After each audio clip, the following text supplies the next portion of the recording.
Jilly, just wave. We are in Budapest and we have morning to look round with Edina. Hello. Hello Edina and Jill. Yes, me. Yeah, I know it's you. Okay, and Edina is going to show us around Budapest this morning. We're looking forward to it. Yeah. Okay, so Edina was explaining that Budapest was originally two cities, Buda and Pest, and we are on the Pest side. This is the great synagogue, which used to be 3,000 people used to worship here, but now of course very little, and there were 800,000 Jews here before the war, now only about 8,000 or 9,000.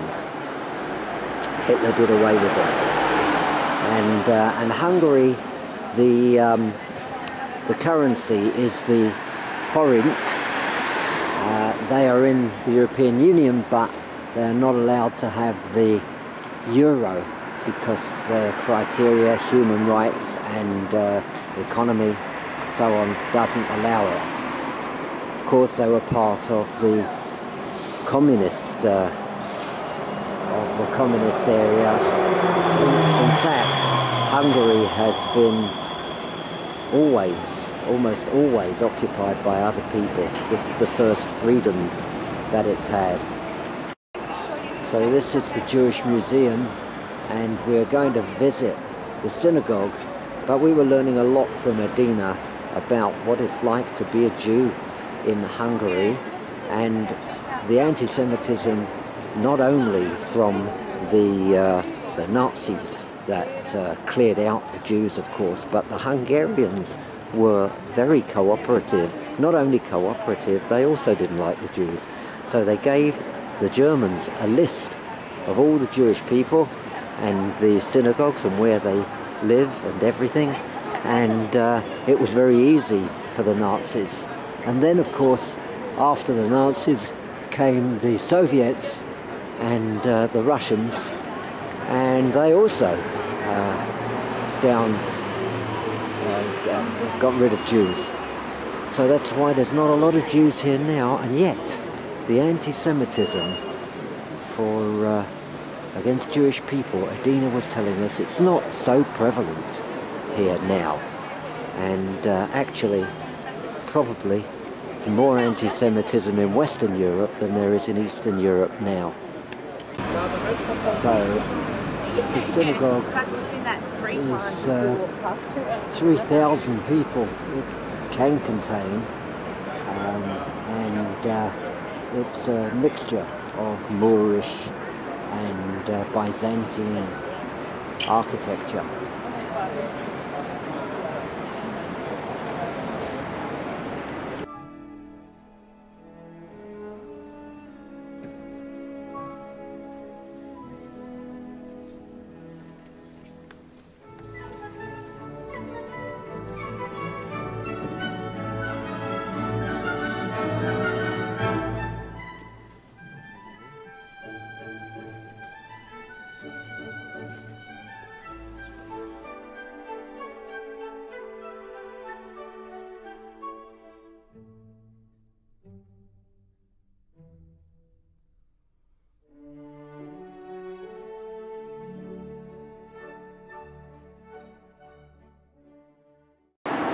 So in here are the mass graves of Jews who actually perished in the Budapest ghetto.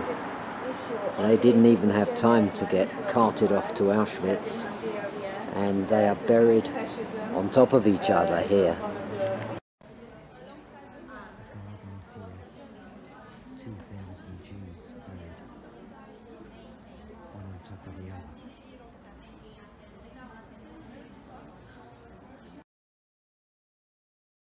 So this is a memorial with 3,000 leaves denoting people who died during this period.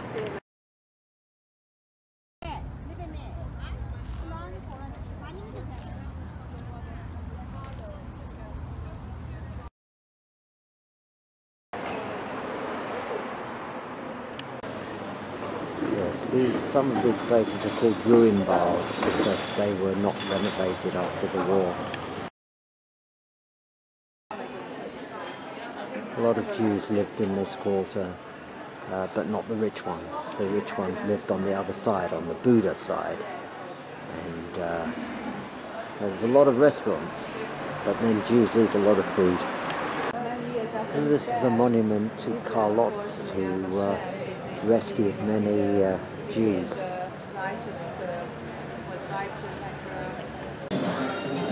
Nice little shopping street.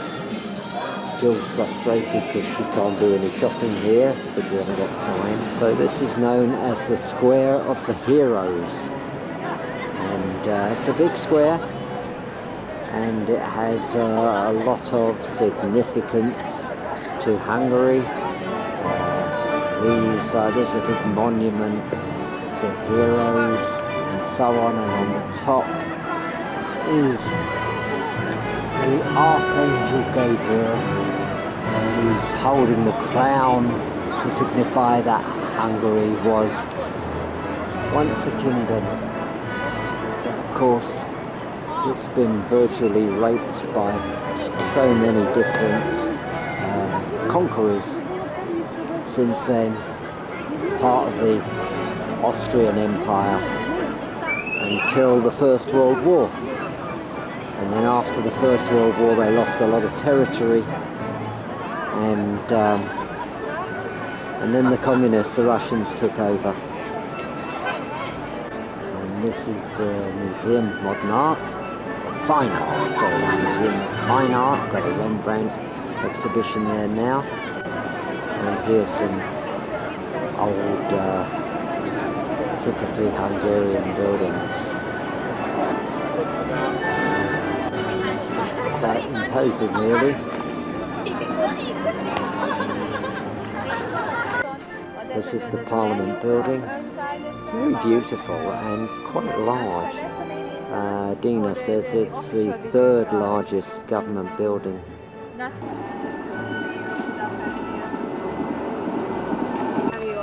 Budapest was bombed by the Allies and by Russians, and reclaimed it from the Germans.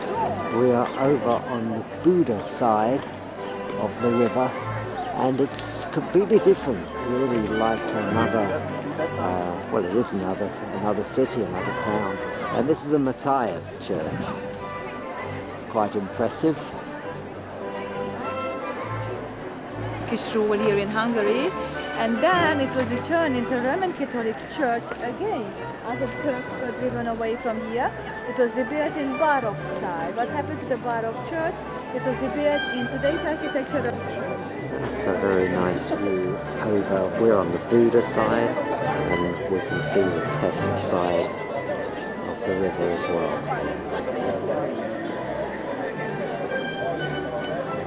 And the Parliament building from the other side. It's pretty cool view. All the way over. And there's somebody getting married. Well, at least I think they're getting married. Maybe they're splitting up. Did you say hello? I said hello. Hello, Jilly. Hello, David. Are you, Jilly? I still am. There's the chain bridge here on the right side, the oldest bridge of Budapest, the first permanent bridge, which was built between Buda and Pest in 1849. It was built after the plans of William Tilney Clark and M.M. Clark, an Englishman and Scottishman, who made the plans for the Hammersmith Bridge in London. Did he? The Marlow Bridge in Marlow at the Thames.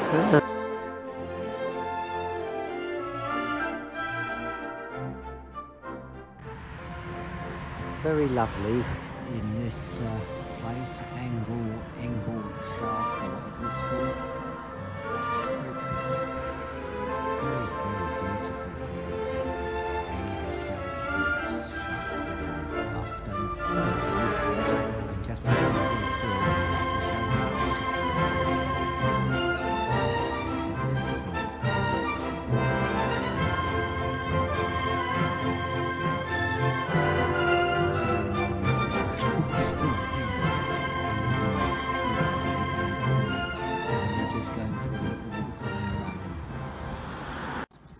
Julie, where are we? Oh, Eingelschmuckel or somewhere. Eingelschmuckel. Wow, what Yes. a good place Eingelschmuckel is. We're going on an adventure today. Of On our the own. road to somewhere, but we don't know where. It's pretty, isn't it? It's very pretty. It's beautiful. Absolutely beautiful.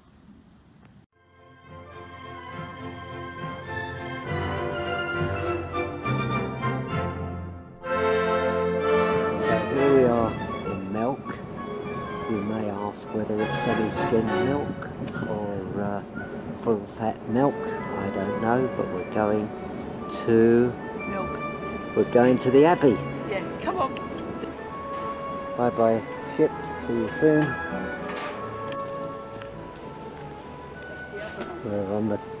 We're not on the Schmetterling. No Schmetterling for us. We don't do Schmetterlings. Abbey. To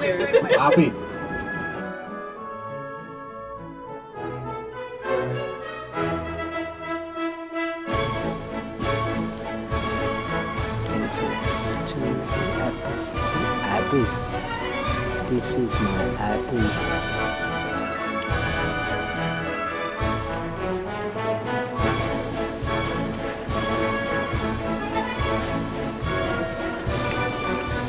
Big place.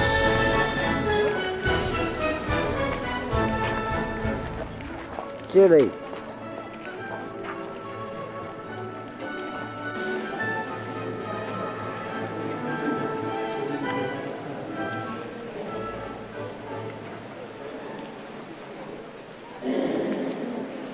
Pretty green.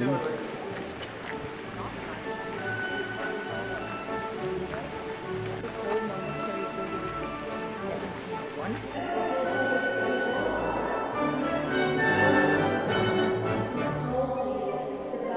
Fighting against Cerberus the Mongols, and we can also see the goddess of wisdom sitting between the Hexers, the rulers wanted to be as strong as Hercules, as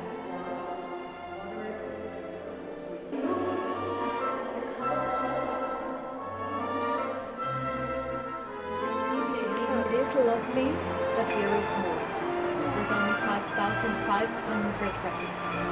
It's not many people who live here.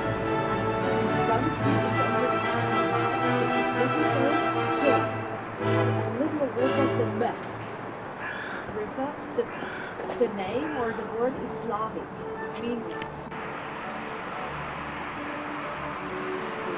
passing one of the best facades. Got really close to the sea.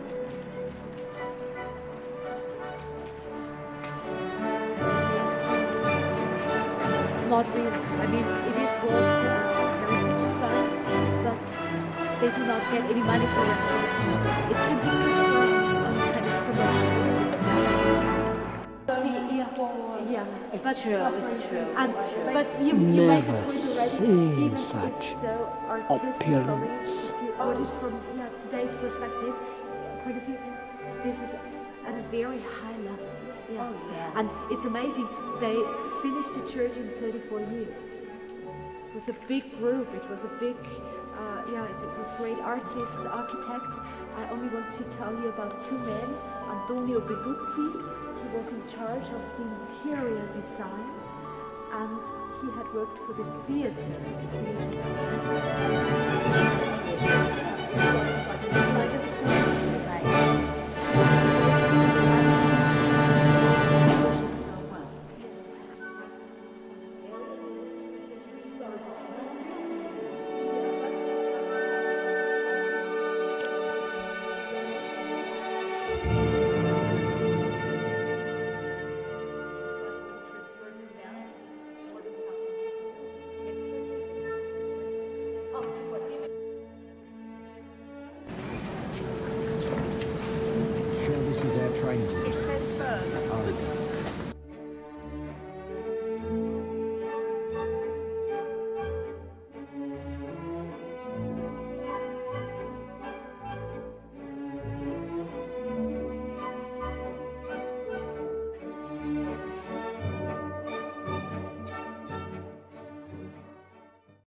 took it from our country. We wait for you Sunday. Have a good trip and a good life. Thank you everybody! La Banda Adriatica!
Ready? So goodbye everybody. You've been absolutely wonderful and we'll see you again next time. Thank you for everything.